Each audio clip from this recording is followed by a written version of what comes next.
What's happening, crazy world?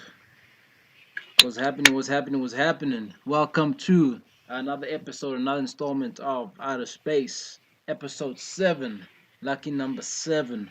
Today we got an interesting guest. It's an out of space first. You know, we got Neo interviewing and chatting with Neo. And to many people worldwide, it's probably like, whoa, there's somebody else who's got your name. Whereas here at home, it's quite a commonality. It's frequent where you meet somebody who has this name now. You know, Right. I don't know what attracted our parents to such a name. I mean, I understand it's simple, it's nice, and it's got a little bit of sleek, and it's got a little something in it. But like everybody's like, yeah, yeah, now, yeah, But I think it's like the meaning of the name is what's significant. yeah, true, 100%. That that's really what it is. It's like Neo is gift, and people think that their children are gifts. So Yeah. at least that's how I've told. That's how I've kind of made myself, okay with the fact that this is a name that a lot of people have. So I'm just like, it's okay. Everyone wants their kid to be a gift. It's cool. I'm not mad at that. Yeah, I'm not mad at that. Well, at least there was like I know that the name holds significance, and mine does too. But at least yours is like that. If you remember my father's name, I don't know if I've ever told you. My No, we father's haven't. name is Ra Dineo. Then my sister's name is Dineo, and then my name is Papa Neo.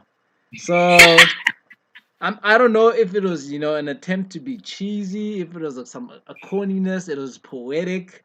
I'm not too sure, but every time I talk people, they're like, "So you're basically like the third breakdown of your father, or the second breakdown of your father," Basically, and I'm like, basically. That's the life. That's the life that I live, man."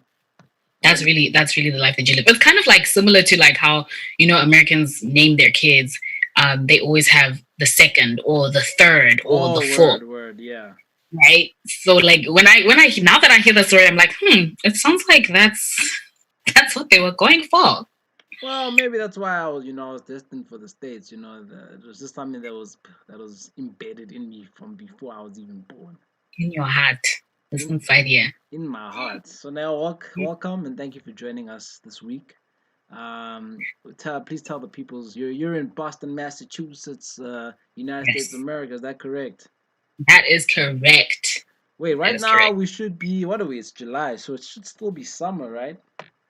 Yeah, dude, it is, and that's why I'm like in a t-shirt. It is hot, hot, hot, hot, hot, hot, hot. And the tricky thing about Boston is that it's super humid here. So you get a combination of the heat. It's like, I think today it's like, I want to say 30 degrees Celsius. And then you get the humidity, which like, you're like, oh, It's humid breathe. in the east as well. Yes, dude, it is super Oh, humid here. oh, That's why that's one of the issues I have with Boston is like the weather is so extreme. When it's cold, it's freezing and it's snowing and like it looks crazy. And then when it's hot, when it's summer, it's like super hot, and then it's also humid. So there's no real balance in between these two things. And I'm word. just like, Well, just before I continue, just to make you feel comfortable, I know you're wearing specs and I don't, so I just had to, you know, put up something to just accommodate my gown and my sweater. It's summertime. Unfortunately, it's still winter here, but I can make you feel a little bit. I can make it feel a little bit warm here as well. dude, What it that's is. You not put my that's not headphones doing on. anything for me because now I'm like I must one up you and I must also put on my shades.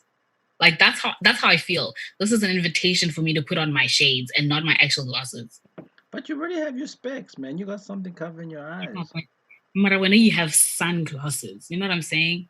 You look like the invincible. What's that emoji?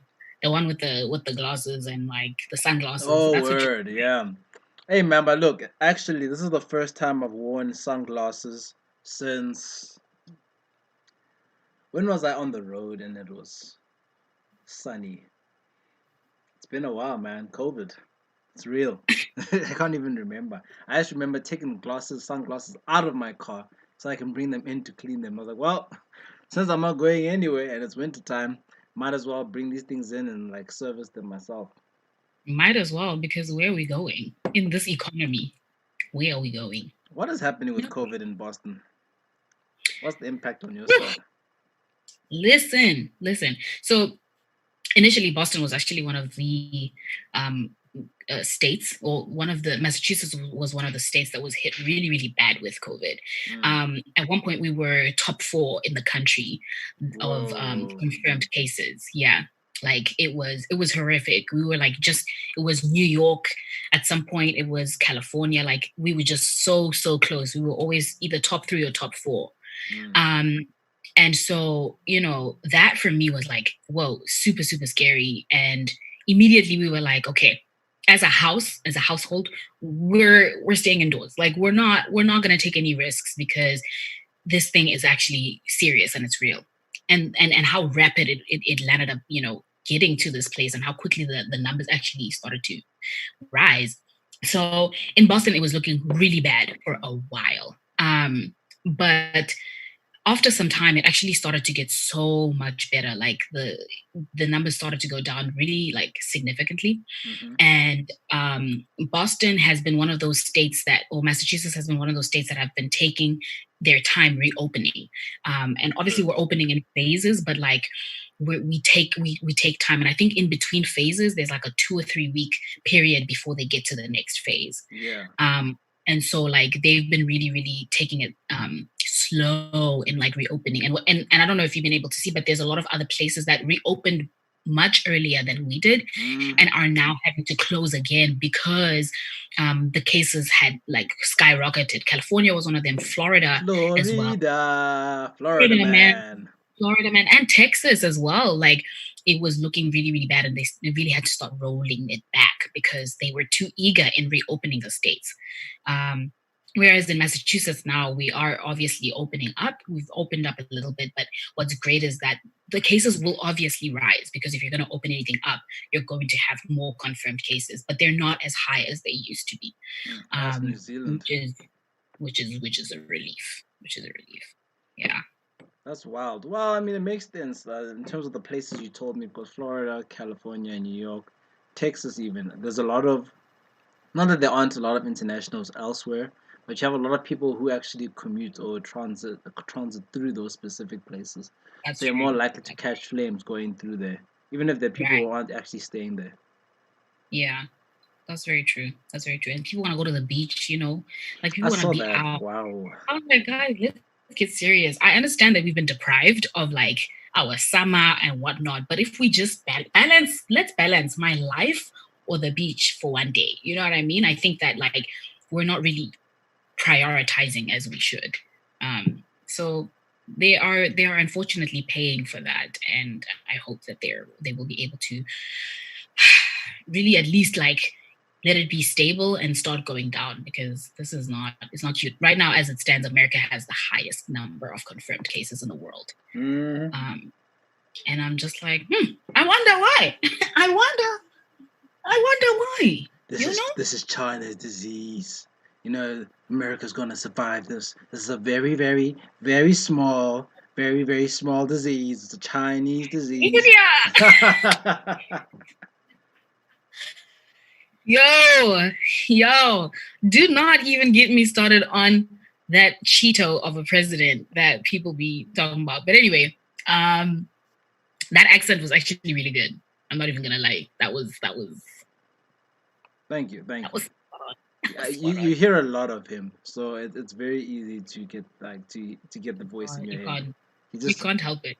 Yeah, you can't help. I was actually reading something now, where he was saying, and I'm paraphrasing here. He was saying that that people can do is it mail-in voting systems are very faulty, etc. So you're saying that we're gonna have the most inaccurate false elections of all times if we proceed like this. Should we delay the elections? And then I was reading a commentary to be like, this guy obviously he just didn't read the manual. He's one of those people like many of us in the sense that you buy something, the manual tells you what you're supposed to do, and you're just like, yeah, let me try it out.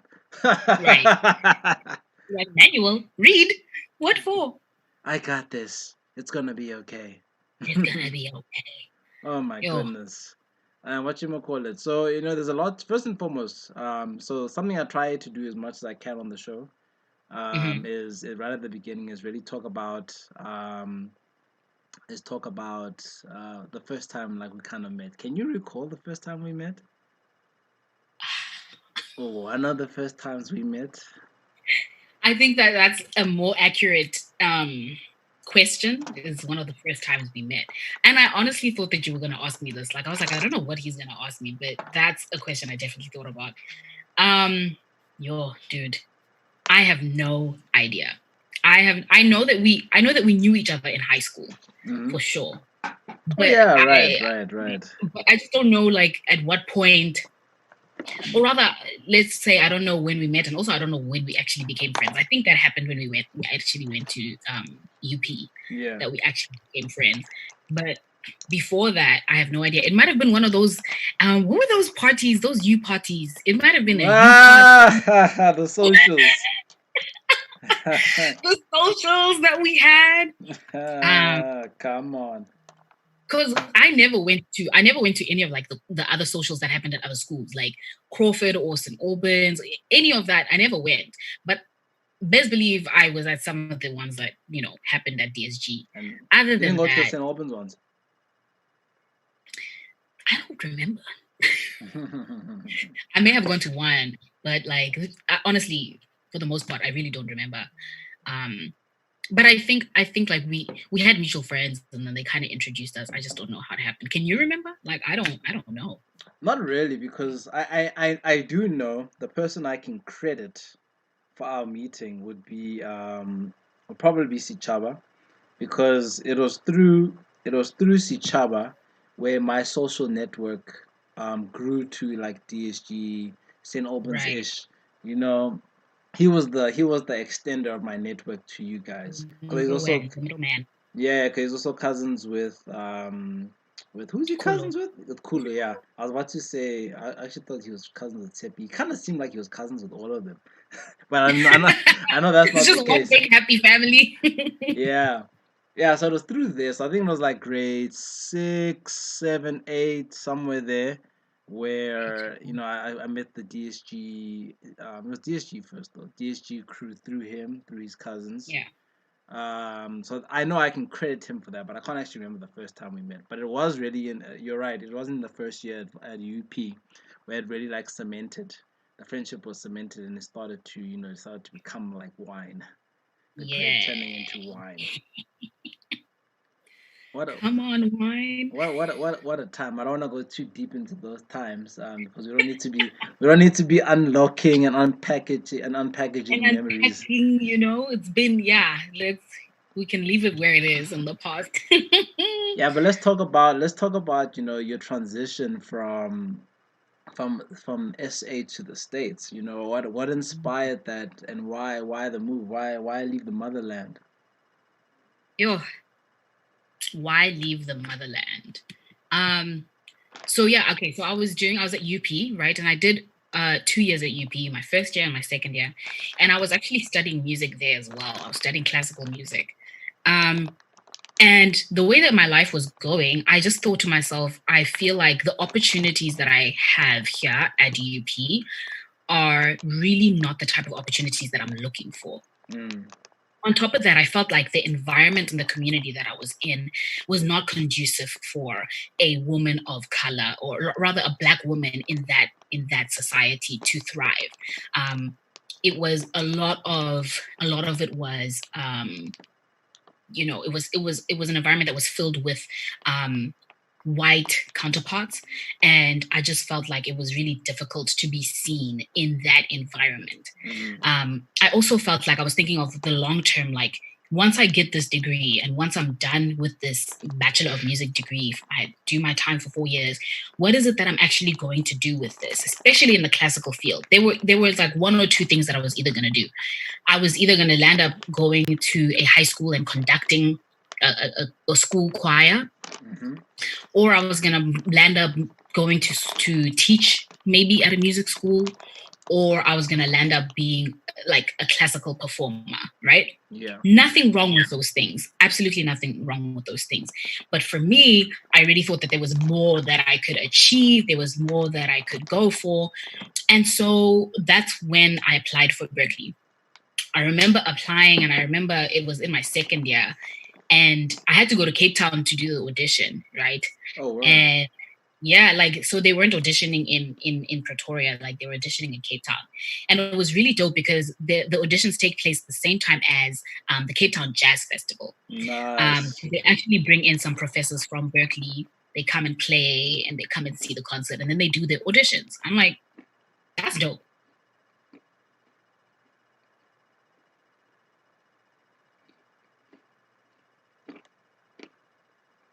In South Africa, and I had parents that were very, very, very, very supportive. And so because they were super supportive, I was actually able to go on and like pursue my dream. And that transition was tricky because like your girl also started in the spring, which is the heart of winter. For like January 2013. Good Lord. Ice, ice, ice. Listen, the amount of ice that it was ridiculous. Like it was yeah, it was kind of crazy. And even like the honestly, if I'm being completely honest, the journey to even getting my visa and getting my passport was so difficult. It was like going up a mountain, climbing up a mountain just to get to the other side of the world, you know? I don't know if I ever told you, but like I landed up not flying the day I was supposed to fly. I was originally supposed to fly in December with my family. And we went on like we were supposed to go on a vacation type thing to see a few places, and then they were going to drop me off in Boston, and then they were going to head back home. Oh, word. What happened? The passport that I had, the visa that they put into my passport, apparently my passport was like lost and I couldn't fly. So we got to the airport, we're ready to go. They were like, Sissy? Sissy?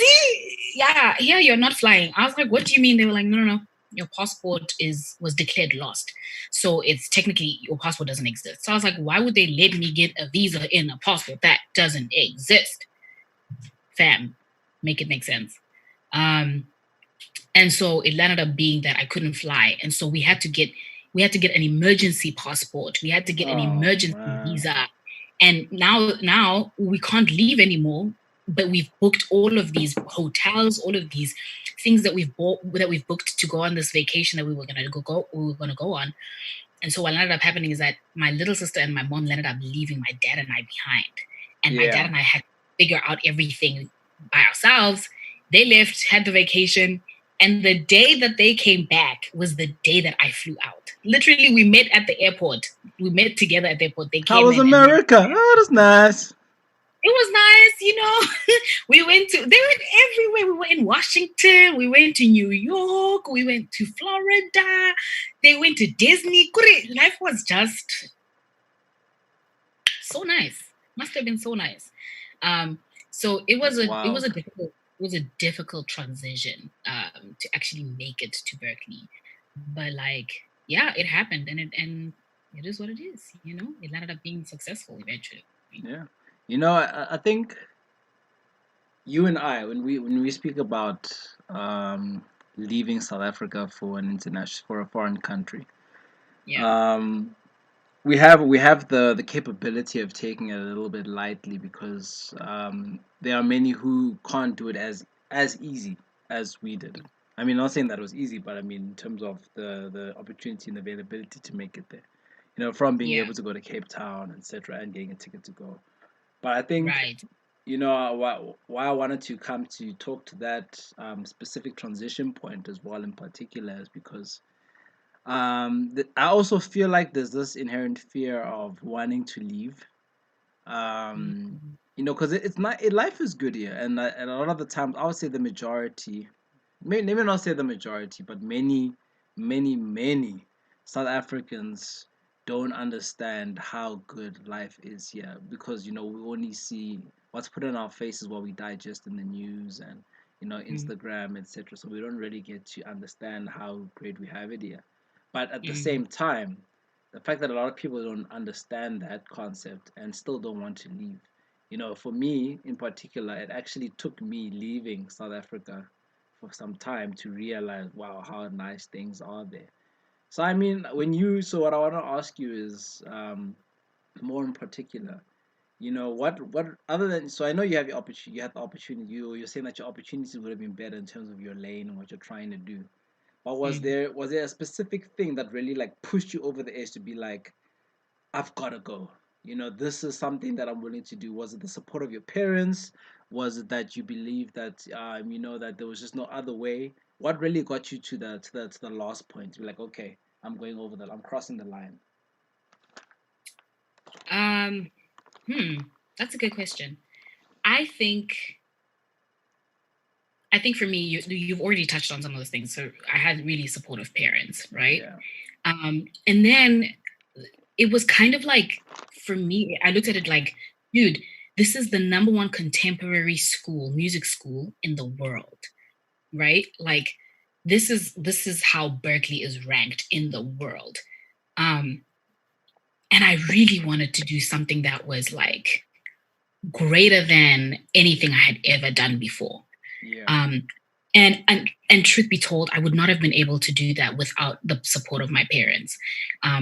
The fact that, I mean, even just going back to high school, they allowed me to be in 3 choirs at one point. They allowed me to take music as a subject. Like, they allowed me to do so many things that nurtured me to get to that place where I felt like, oh, this is actually something that I can do as a career, because that narrative is not often accepted in our households, that this is a career. A career in the arts is sustainable. A career in the arts is actually something that exists and it's attainable. And for me, I always had my parents supporting that narrative, and so they really, really were such like, man, they were so instrumental in making sure that I chased my dreams.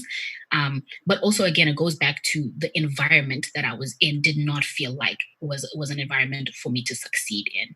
And I remember, when people apply to places, they apply to multiple places sometimes. Word, I word. only applied to Berkeley. Like, You were it like, was that's Berkeley or nothing for me. Like, I laser was like, this focus. this doesn't happen. If this does not happen, then I'm staying. You know what I mean? Like, there's nowhere else that I can go. And that's I the had my American dream, mind. yo. That's the American dream, boy. I had my mind fixed on this thing, and I had my eyes locked on the prize. And the prize for me was Berkeley. The prize for me was getting a degree from the number one contemporary music school in the world. Um, and so, yeah, that was it for me. I just felt like I'm not gonna grow. Like, there's way too much potential that needs to be unlocked, and it's not gonna happen here at UP Hmm. at all. Yeah. So tell me, what is, to piggyback on that? Obviously your passion is music, but where are you trying to Right. go? What's the Woo! end goal? What's the medium? What's the middle goal? What's the story? What's the story? I'm like,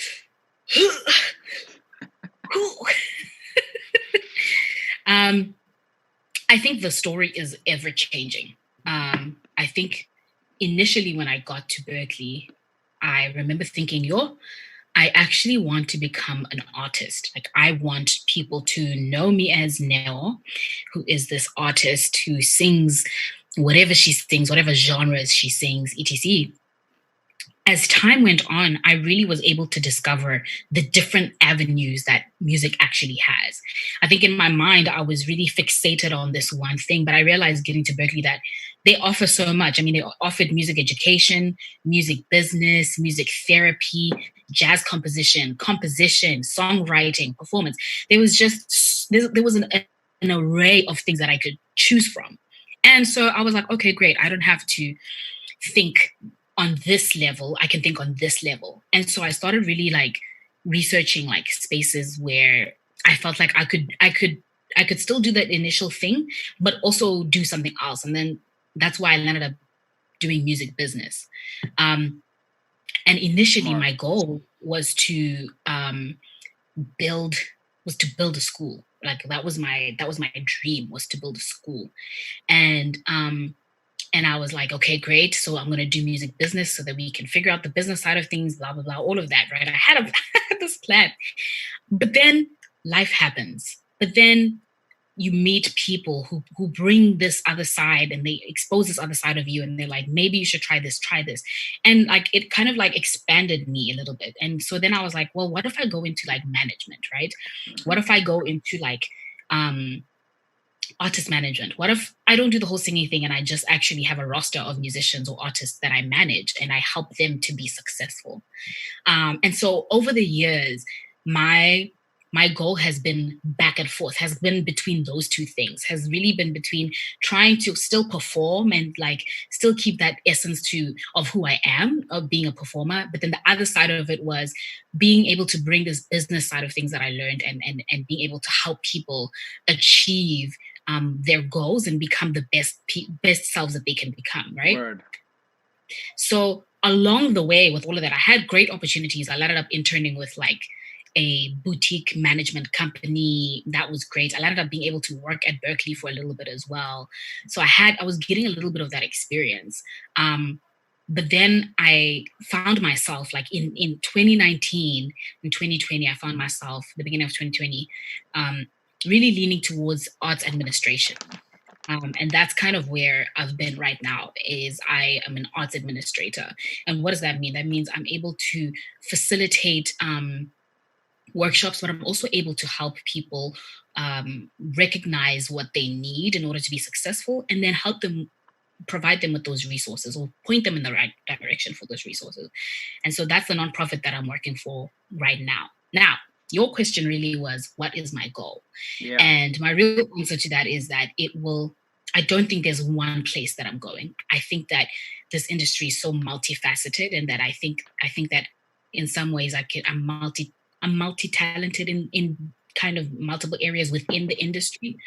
And so for me, like, I never want to just limit myself to saying, one day I'm going to be Neo, the performer. One day I'm going to be Neo, the artist manager. One day I'm going to be Neo, the arts administrator. I'm kind of just feeling out each one as I go. And in whatever season I'm in, if that's the one I'm focusing on, that's the one that I'm focusing on. But I continue to do, the learning and the practicing for every other aspect that I want to focus on. So yeah, that's kind of the answer to that question. No, that makes sense. That was exactly what I was looking for.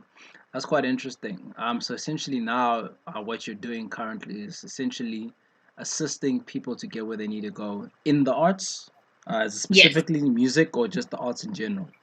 The arts in general. I work for a nonprofit that really our motto is to provide professional development training to artists and arts managers of color in the city of Boston.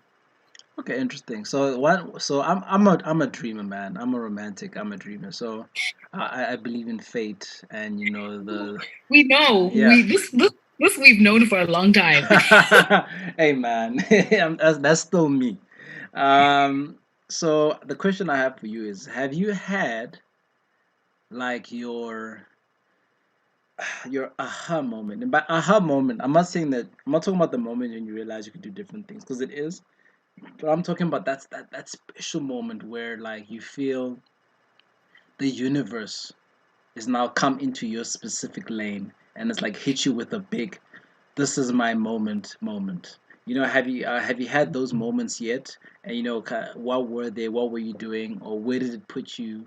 Where did it point you essentially? Yeah. Sure. I had that moment. I've had one of those moments. I think that truthfully we have a lot of those moments, but I did have one moment that was like eye-opening for me, and I was like, yes, this is it. But if I'm being honest, like, I feel like that moment happened, and then it kind of, that was it. Like, yeah, it didn't feel like it took me to this next level of like, okay, we are now committing to this thing because it's all or nothing, right? And but that moment was really instrumental in me saying, it proved to me that I can do this thing. That's what I was looking for. I was looking for a form of validation, for myself and not from anybody else, that I could really do this thing that I put my mind to, and I was talented enough to do it. I didn't see that in the past, and especially if you think about it, I came from a place where I was this person who was really good at singing. Like, everyone knew me as the girl who sang, you know, in high school and at UP. That's what everyone knew me for. And now imagine uprooting your life and moving it to this place where everybody is good at that. Yeah. That's not even a special talent. It's not a special talent anymore. That's the minimum requirement. It's the bare minimum. You are here. Everyone is on this playing field, and people are just surpassing you, and they are much better than you. They've had much better opportunities than you. So you're coming into this like space where you're like, oh my gosh, I'm actually a really small fish in this huge ocean.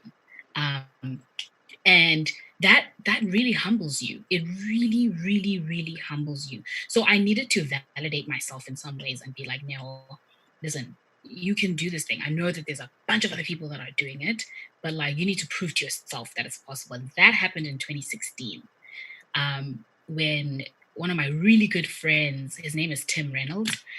Shout out to Tim. He's a singer and also a violin player.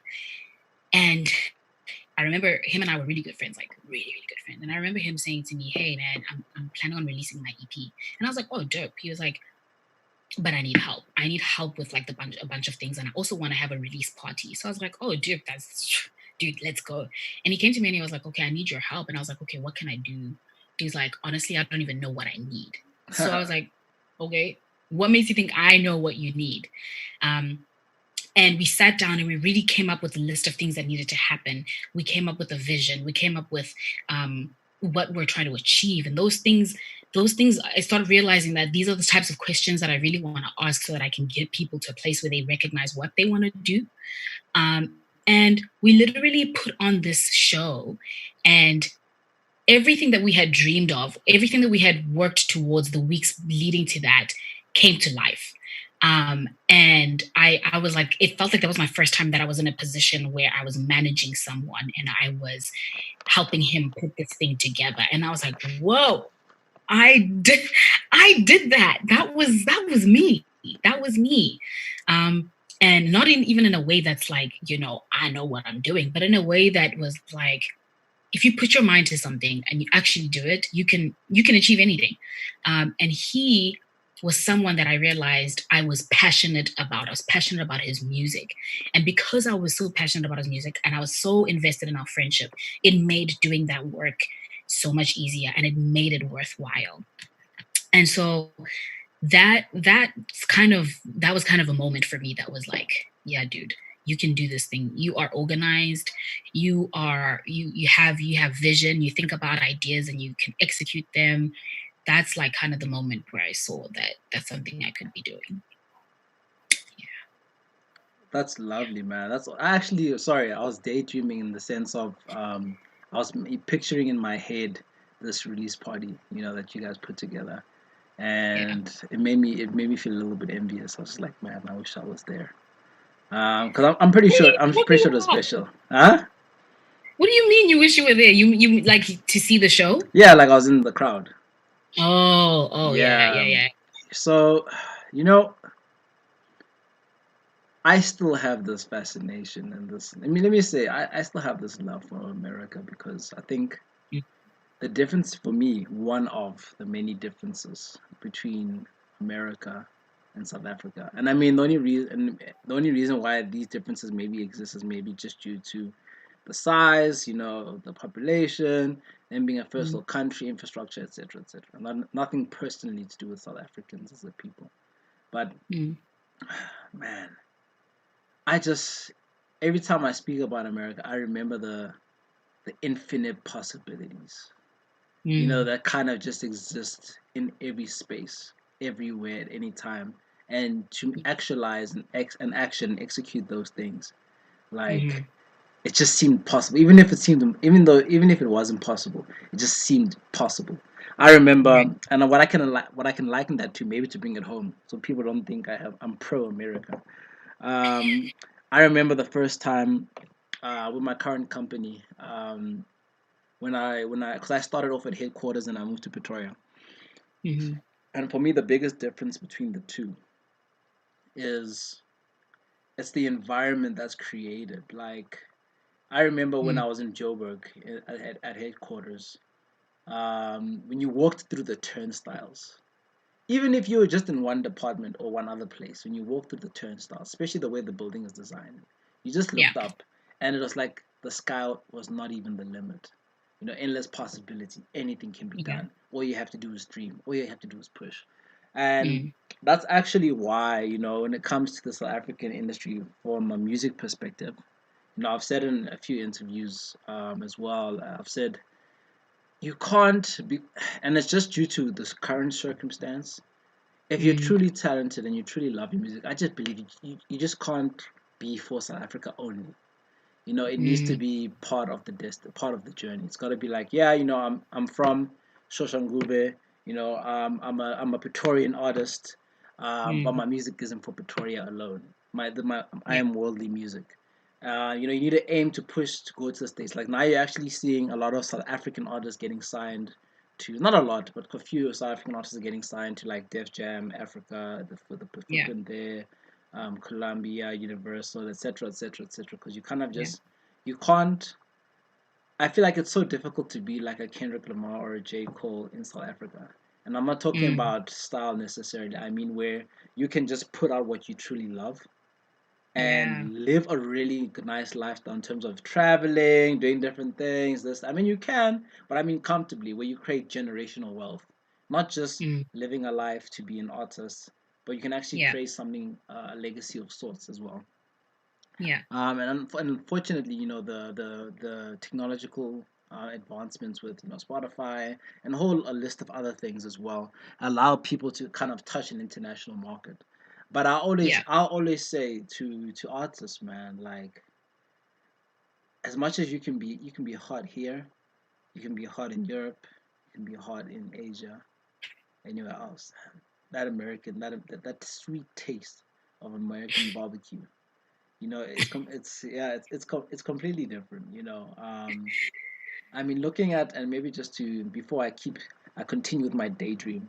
Mm. Um, Looking at some artists maybe you've worked with or you've seen or heard about stories about, like what do you see in terms of up and coming artists? What do they really struggle with? How do you think people can penetrate in the American market? I don't mean from Africa necessarily, but I just mean in Yeah. general. Yeah. Um. Whew. Mm. Wow. Wow. So I think for me, what I've seen with some like the people around me is that because the industry is so jam packed, Yeah. it is difficult to the barrier of entry is like it's there and it's super hectic, and so for them to actually enter into an industry that already is super saturated is difficult. Yeah. But I think what I've seen is that people start small. People start really, really small. And really, if we're being honest, what we see when we see an artist thriving is pretty much almost close to the end of the road in Yeah. that exploration phase. People have been working behind the scenes for years and years and years and years and years and years before we even get to this point where we see them thriving, right? Um, and not just in working on the music, but we're talking about working on your identity, your brand. We're talking about working on your network. We're talking about the connections that you're making. You need to know people. You need to network with people in order to get into those spaces, to even just have your foot in the door. I'm not even talking about someone being like, let me hear what you got, let me hear your mixtape. I'm talking about being able to just go there to a studio and see what's up. Like not even, you know, be really invited to do anything. And I find that like, especially in Boston, Boston is the type of city that is an educational hub.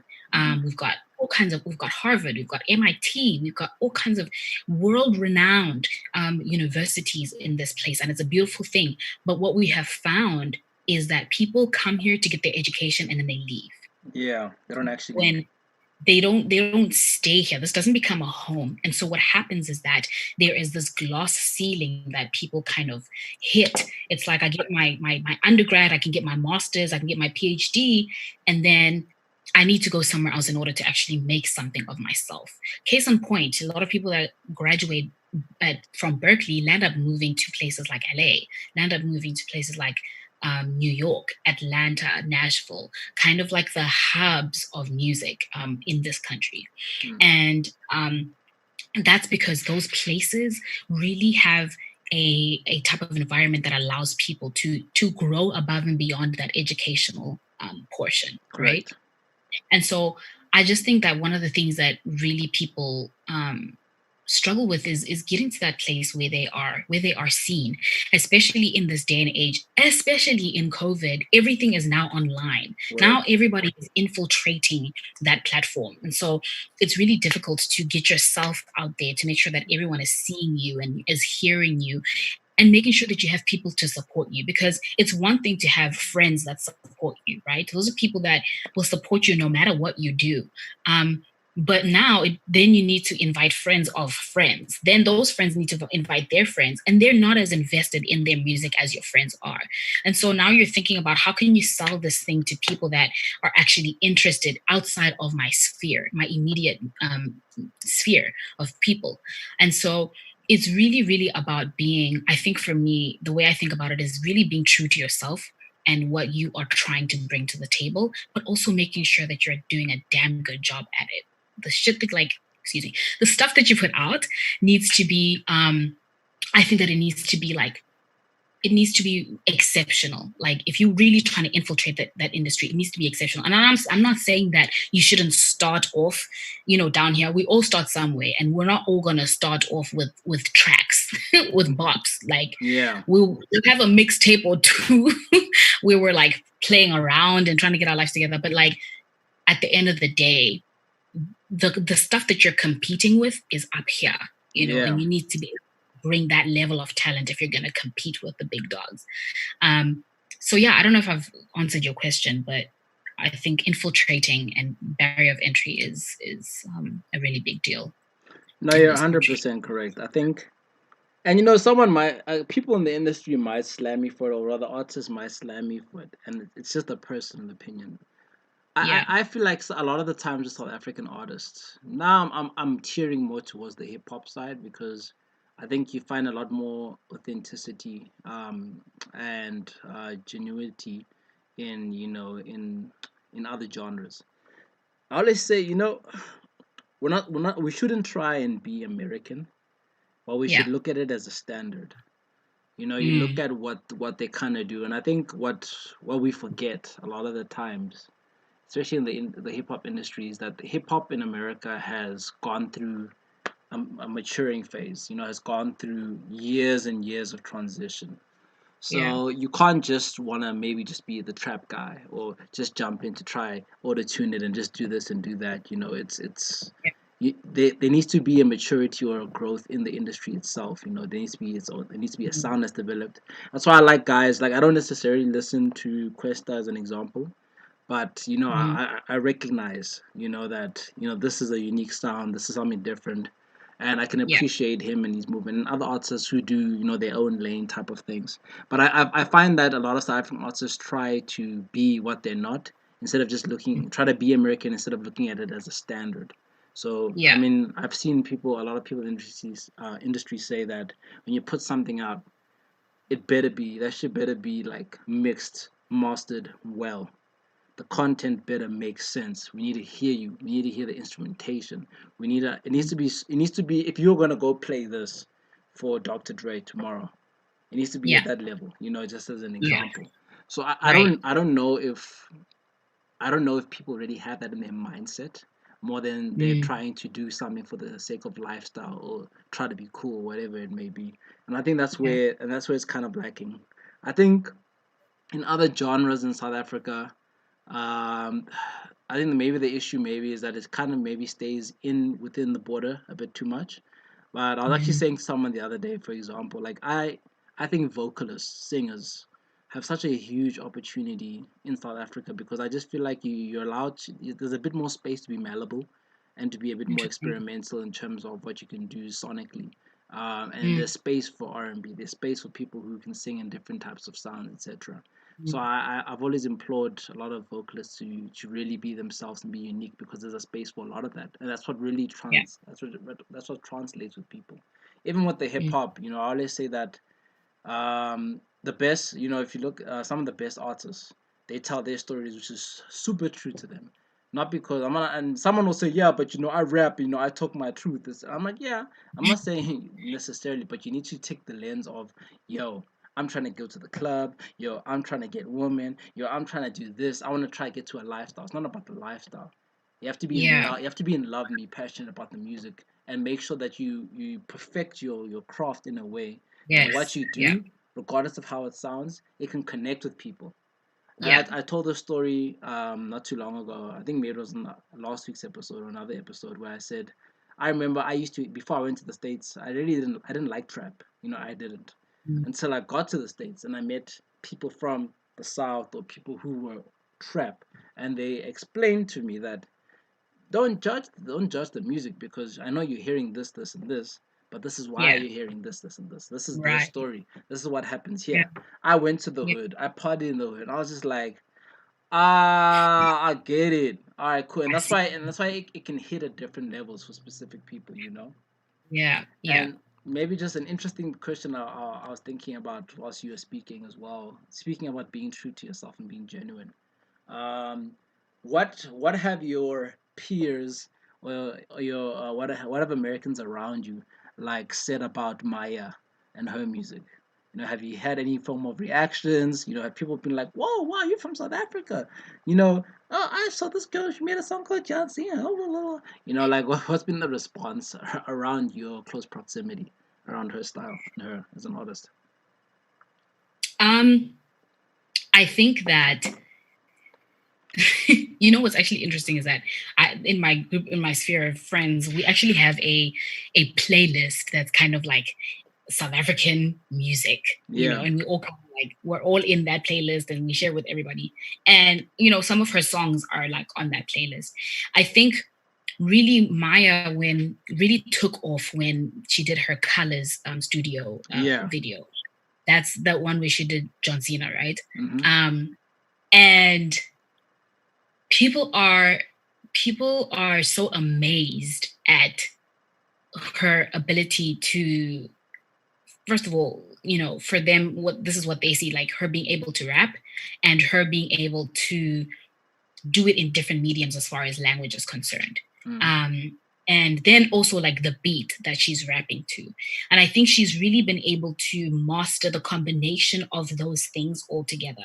Something that I really admire about what she does is being able to put her culture on the map. 100%. In that she is 100% for her culture. She talks about it. She dresses about it. She really is about her culture.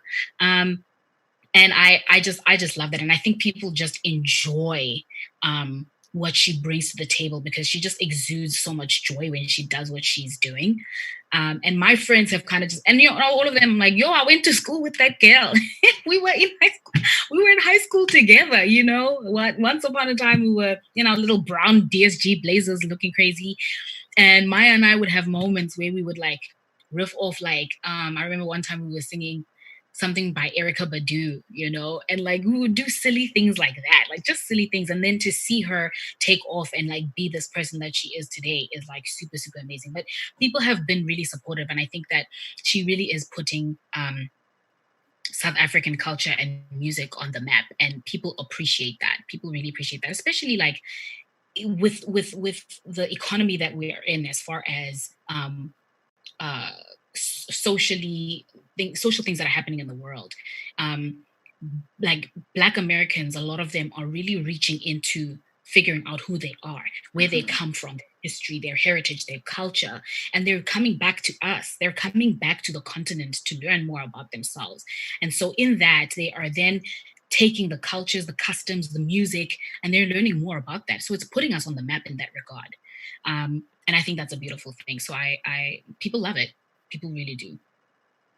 That's awesome. You know, I especially appreciate the effort that she does. Like I saw something of hers yesterday. I think it could have been today. No, it was yesterday. She did an interview with the BBC where she was talking about why she chooses her why she represents her culture, that she supports a local designer, etc., etc., etc. Yeah. So I mean, look, the reality is I don't know how much of it is true, how much, and I'm not necessarily a fan, like I don't have it on my playlist, but like I said to you, the same thing with Questa, for example. Like I can honestly praise and attribute and congratulate and also just really appreciate the effort to do Yeah. that, because regardless of where it may come from, Yeah. um, it's doing good work. Yeah. It's doing good work. What I would like to see from that, and that's the nice thing about America. A lot of the times that when something new really comes up, you start to see a movement of sorts. Yeah. So Yeah. I'd love to see more artists who are like her come up, and a lot Mm. of people who really just celebrate their Africanism. Yeah. We were actually talking about with my mom. We are talking about Trevor Noah. We're Mm-hmm. saying she's like, oh, she was saying, she's basically talking about, oh, why is this guy not coming back, or not giving back or whatever. And I was like, and I just said to her, well, I think he probably does what he can, but also America is a big hole. It's Yeah. very tricky to remain yourself there. So I think Maya is signed now internationally, if I'm not mistaken. So my only hope for her and for any other artist who, even your Caspers, your Boyd, these people who are now signed to American labels, Mm. you know, don't get lost in it. I'm sure you've heard of some of the dark stories of people who are there. I think the industry in general, even in South Africa, just as a South African music industry, it can be dark. Yeah. Music, music is one of those things that is so genuinely you, because it's genuinely you. It's as human as you are. So it's got its Yeah. dark, its real darkness, and it's got its real Yeah. lightness to it. And I've seen that people really get lost in that darkness easily because Yeah. it's really Yeah. addictive. It's sweet, you know. I mean, I'm sure you saw people during your tenure at Berkeley that when they started they were cool, and throughout the Yeah. process, I'm a star. See the lights. Hey, yo, man. Their best lives, like. You don't know. You better call me. You better call me Flamaco. I go by Flamaco now. Flamaco, not Flamaco though.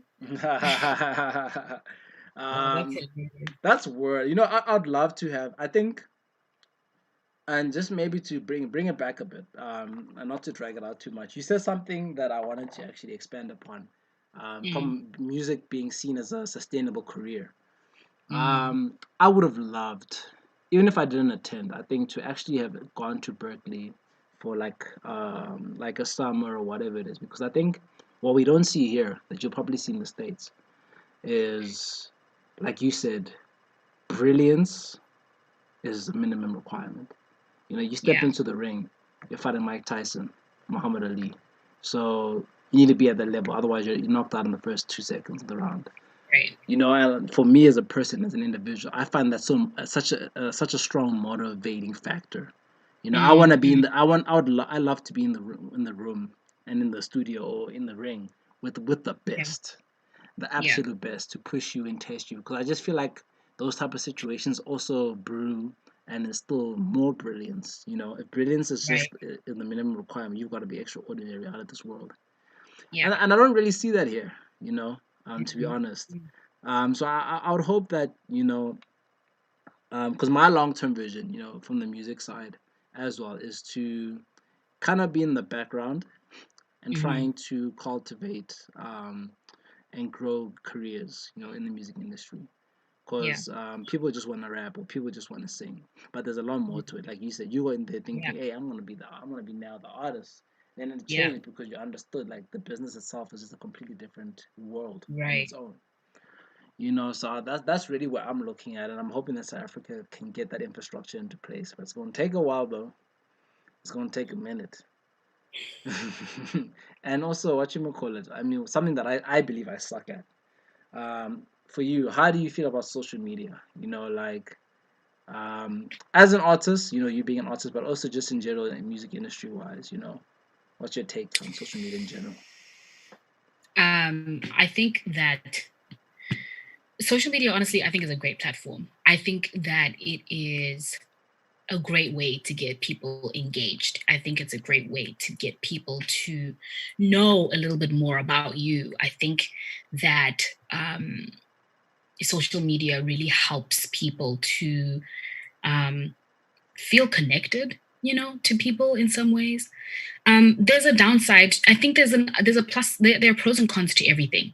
Mm. And that saying that everything is good in moderation. I think that social media is for what it's there for, in that if you want to get yourself to be in a place where you want people to see you and to know you and all of that stuff, I think that it's great. I think that the downside of social media is that it perpetuates this falsehood of what a person's life really looks like. It's like we only see the good on social media. We don't really see what actually is going on behind the scenes. Only the end And result if as we, well. yeah, like in the inner workings of what, like of getting to that place, we don't see that. We only see this glamorous lifestyle that is like, yeah, life is good. We got this.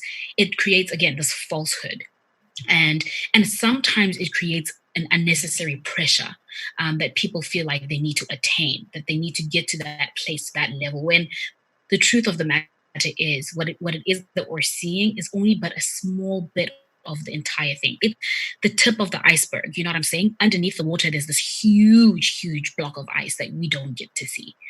And so I think that people then desire things that aren't real, or desire a portion of things that aren't really real. As far as like what's also tricky about social media is algorithms, right? Like there are literal platforms where you could be posting 24/7, but because of said algorithms, it becomes really tricky for you to be seen in that platform. So social media, even though it seems like it's something that's fun, it's actually something that you need to be strategic about. It's Word. something that you actually need to study. It's something that you actually need to understand so that you're able to work the system and cheat the system in a way that is beneficial to you.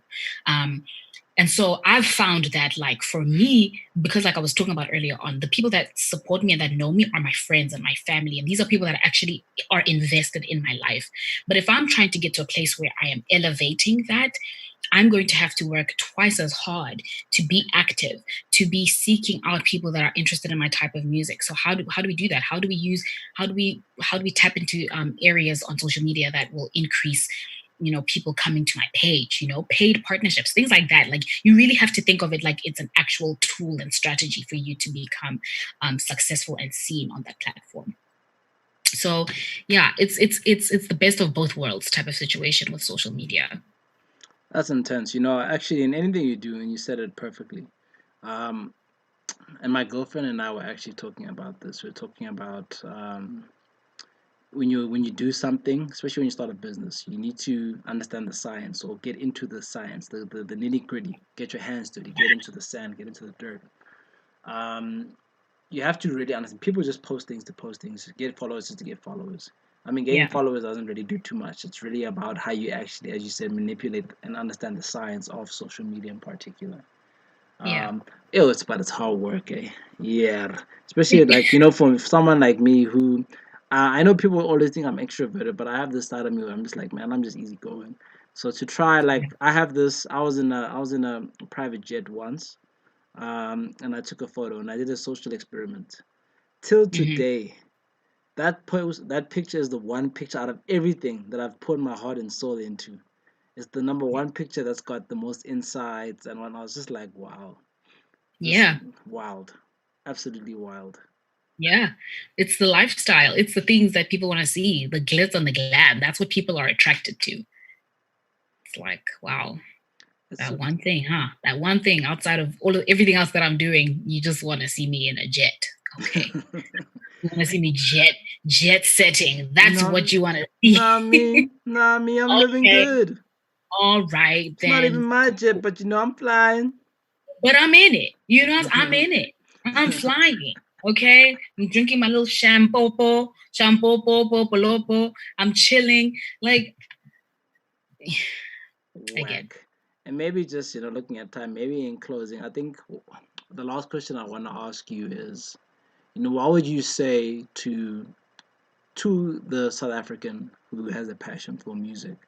What parting words, regardless if it's singing or not, because now I don't want it to be too specific. Like, how Right. African parents are, how the industry can be.